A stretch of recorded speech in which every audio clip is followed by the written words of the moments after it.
হেমন্তে কমছে নদীর পানি, তবে থামছে না ভাঙন। ধীরে ধীরে নদীগর্ভে চলে যাচ্ছে জনপদ।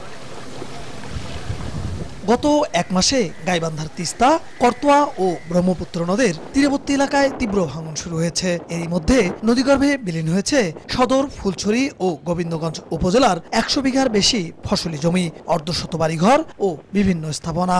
ভাঙন আতঙ্কে দিন কাটছে তীরবর্তী মানুষের। যারা ভাঙনের শিকার হয়েছেন তারাও কাটাচ্ছেন মানবেতর জীবন। শীঘ্রই ভাঙন প্রতিরোধের স্থায়ী ব্যবস্থা নেওয়ার দাবি এলাকাবাসীর। আমাদের এই দুর্ভিক্ষের ভেতর কেউ আগিয়ে আসতেছে না। আগে যেটা কাজ করছে তারপর থেকে একদম মনে করো কালকার থেকে নদী পাগল হয়ে গেছে। উপস্থিত এখন অন্তত এই মানুষগুলোকে নদী ভাঙ্গার কবল থেকে রক্ষা করার জন্য বস্তা ফেলে হোক, যে কোনো মূল্যেই হোক, তাদের প্ল্যান অনেক আছে।